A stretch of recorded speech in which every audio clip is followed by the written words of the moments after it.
Hey, and welcome to another edition of the Voice of Job Seekers. This is Mark, your host, and glad you're able to join me this week. If you want to know more about the podcast, you can always go to thevoiceofjobseekers.com, and then again, you can always just subscribe to iTunes, and you can get it on a weekly basis. Other than that, if you have any questions, feel free to contact me from my site and the post that will accompany this particular show. You'll see in the notes where you can email me, call me, or just use the microphone on the site. But thank you so much for joining us. Today, I have someone from Payscale back on the show. This is probably time number 5 or 6 or so. I have on the line with me Sean Leslie. He's the Senior Content Strategist for Payscale. How's it going, Sean? Good, Mark. Thanks for having me. Not a problem. This survey that we're going to discuss today is called the Trust Survey in short.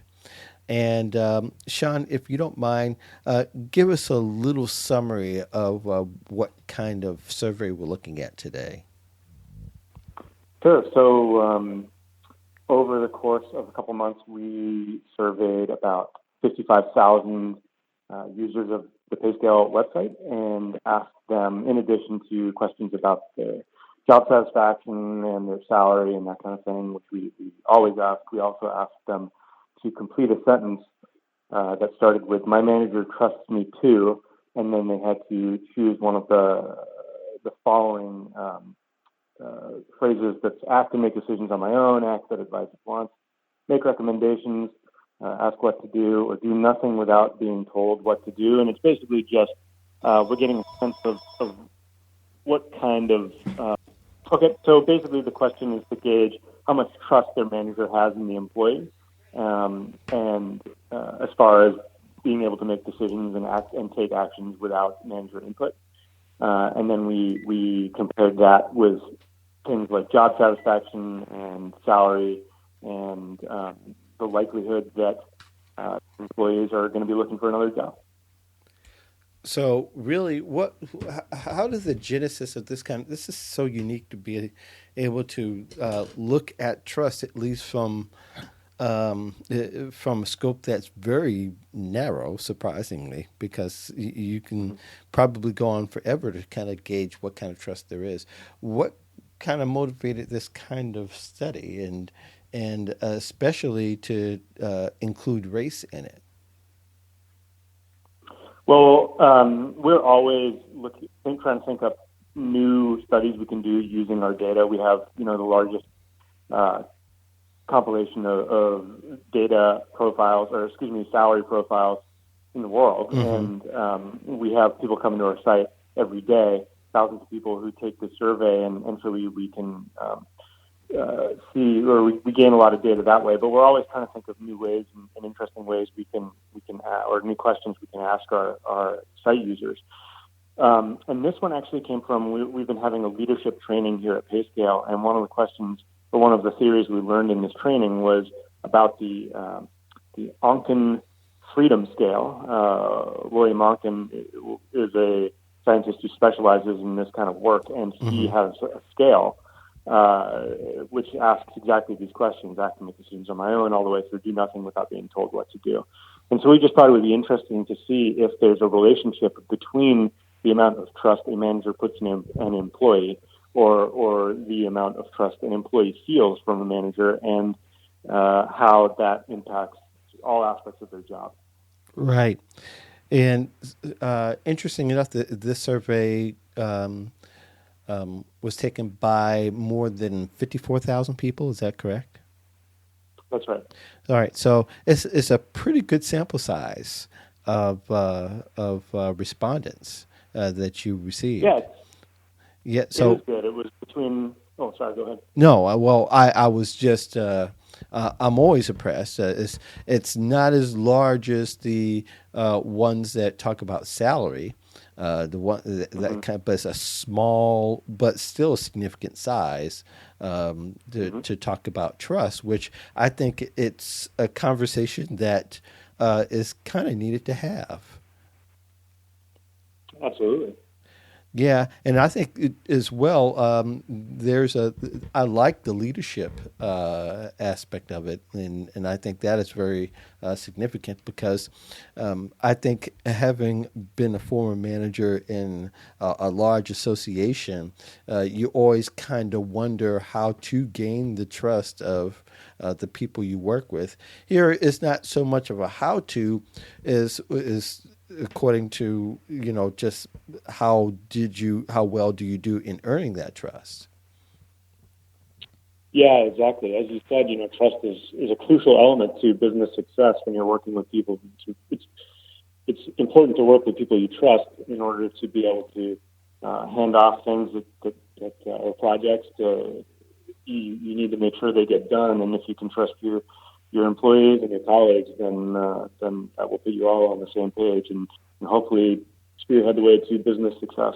Yeah, I was just thinking how much it would have meant to gather if and maybe there is data that's or parts of the data that might suggest how much trust someone comes in at and how much trust do they have after a certain time span. Is there any part of that data that might suggest how if that's measurable? Yeah, absolutely. As far um, as you probably would guess, people who are new to the workforce, maybe younger employees, Mm-hmm. they don't feel very trusted. Comparatively, they reported people who have 0 to 2 years of experience in the workforce reported about a 60% Mm-hmm.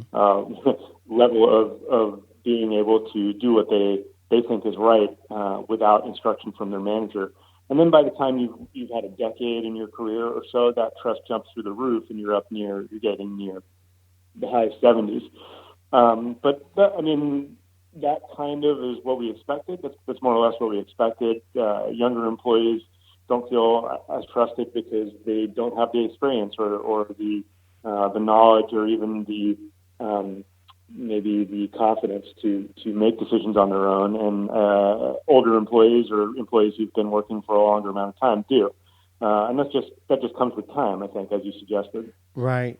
Yeah, it's just interesting. People will come in with varied experience. So you know how people brag says I have 10 years experience in this industry, but that doesn't speak to how much trust that you're going to be able to obtain in the first year or two. Absolutely.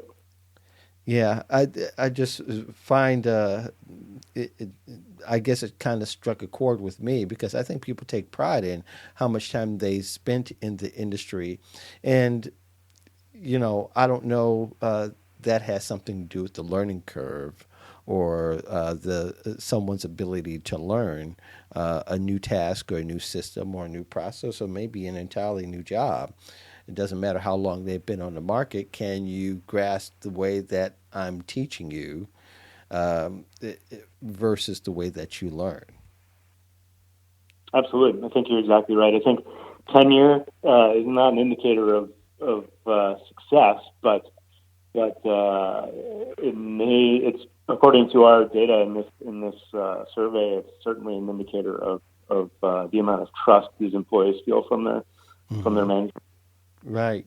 So, in now getting into some other areas that might factor in, you talk a little bit about race and how that is it has a lot to do with trust. And I know there are different ethnic groups with different um, race issues, but if you can just kind of summarize some of your findings there in that particular category.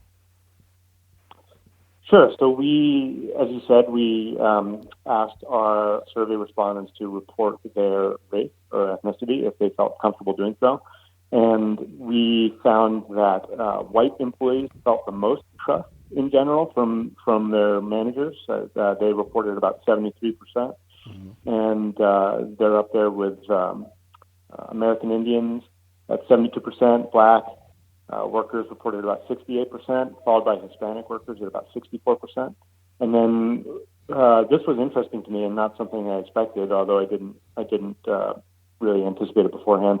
That the lowest levels of manager trust were reported by Asian employees, and I don't know why that is, but overall that was the case. When they reported about 59%, they said that they felt trusted by their manager to make decisions on their own without manager input. Right. And I think it's interesting too. This is one of the first surveys I've actually seen where Indians are measured Yeah, in this fact. Now I don't know if that was intentional, but could it possibly point to the area of the country that they live in or region? yeah, that's a very good yes. I don't know for sure. We didn't do. Actually, we do. Hold on. We did do some. Let me see if I can pull up this. Yeah. Okay. We All right. No, do. go ahead. I was going to say we didn't do race by geo. We didn't cross those two, but that's a good theory that you just presented. And looking at a map here of the United States, it seems to align, but without doing some more digging into this data, I wouldn't be able to speak to that. Okay. All right. Fair enough. I thought maybe there would be something associated because I know that we can also go into what type of Indian is being represented in those particular stats, but that's fine. I think the stat that I'm also curious about is the number of blacks, but it doesn't go into what the intent or what the reasoning is behind giving trust and what uh, how trust is earned between different races. So I think that might be something that more people might be interested in. Is that what triggers that? Absolutely. I think that doing further research on this topic would be fascinating. And as you said, we're a melting pot, and everyone increasingly so. So ideally, everyone would trust each other 100%. Well, what are some other surprises that that you mentioned one or two that kind of surprised you? What were some of your other expectations, and what are some things that surprised you about the study? Well, I didn't expect so many. The vast majority of workers who responded said that they felt a large amount of trust from their managers. 71% of workers overall reported that their manager trusts them to make decisions on their own, and then including people who are trusted by their manager to act without input, but then tell the manager straight away. We're talking about 83% of people who feel like they're trusted to make decisions without input from their manager, and I thought that was really interesting. And I think that probably those people represent the bulk of the workforce by age too. I think younger workers don't feel that trust quite yet, but they probably will. But I don't know what your experience was like, but I've had some micromanagers over the course of my career. Not now, thankfully, but I don't know that I've always felt trusted to make these decisions on my own. Right. But it's good to see that more than 3/4 of American workers feel trusted by their managers. Now, that surprised me a little bit. Not surprisingly, things like the more trusted you feel, the more money you make. I think that probably relates to seniority. I imagine that CEOs or C-level executives or anyone, directors, VPs, people at that level, have a lot of self-confidence, and also they are trusted by the people they report to make very important decisions without much input, and consequently, the people who have the most trust from their manager also make the most money. Let's see here. So, I'm looking at this. It's 85% of of people who make more than $160,000 a year feel that they're trusted to make decisions on their own. So that's good. That means you're earning your money if people trust you. If you have that, your manager has that much trust in you. Yeah. And let's see here. I was just thinking. Thinking that in my experience, yeah, you kind of. I think you get a lot of trust because I guess after a while you're expected to know your job and all the idiosyncrasies of it more than your manager. So they're kind of having to trust your judgment on certain aspects. It depends on what industry you're in and the type of job, of course. The micromanagers definitely, because I think a lot of times they're micromanagers because they feel sort of confident in or comfortable in being micromanaged. Right, absolutely. I think you're probably right. And I think the ultimate goal is to hire people that hire smart people. I think Steve Jobs said, I don't hire smart people so that I can tell them what to do. I hire smart people so that they can tell me what to do, which is basically exactly what you just said. That's leadership.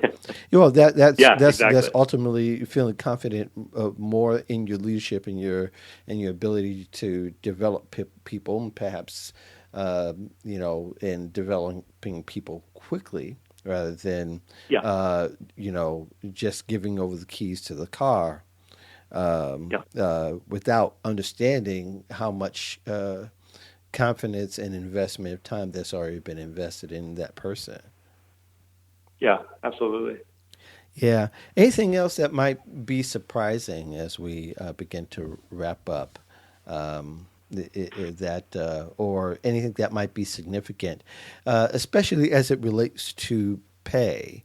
We know entrusted employees, will be paid because of the trust that they have in their employees. That's right, and so there's a relationship between the amount of trust people have with their managers and how much they make, and it's corresponds exactly. Basically, the more your manager trusts you, the more you make.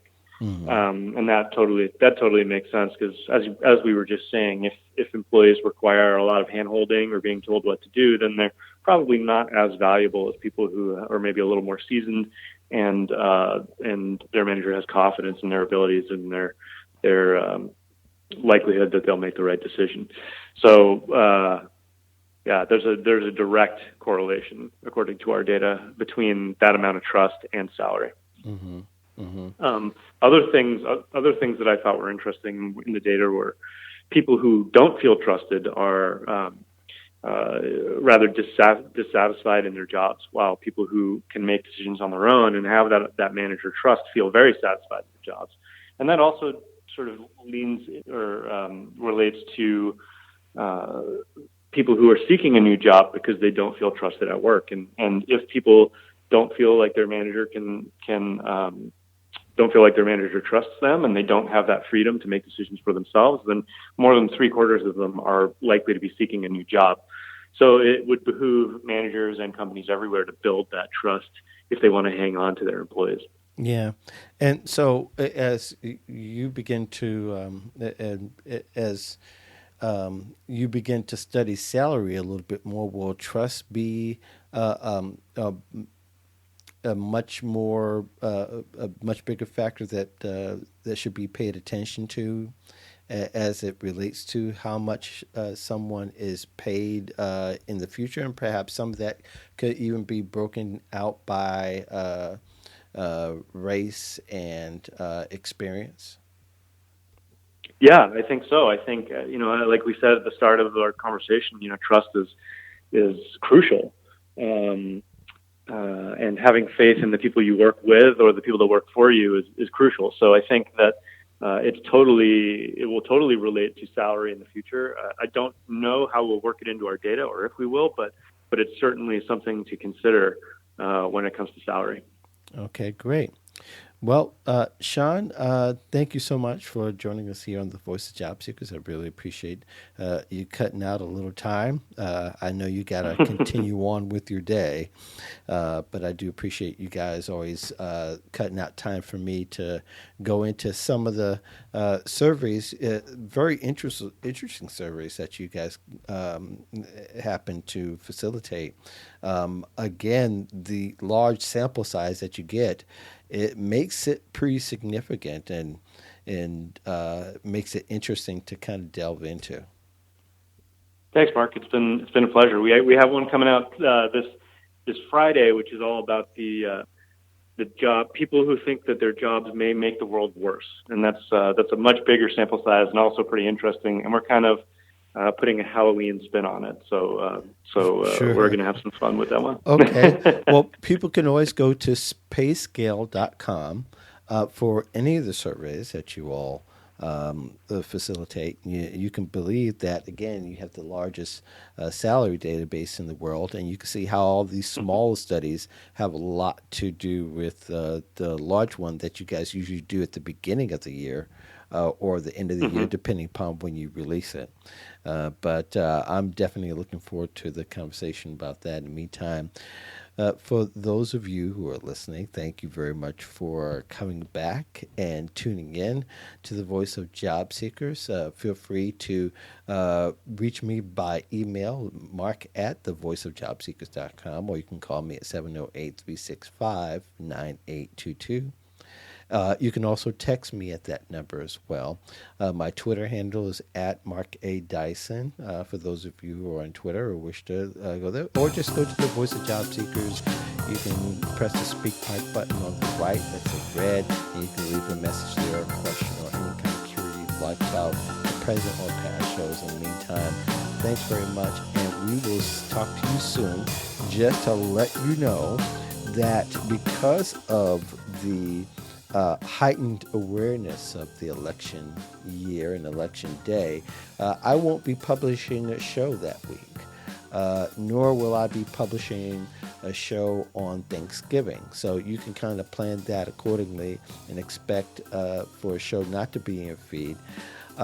It is possible that I will come up with a bonus episode, so don't completely ignore that part of the channel.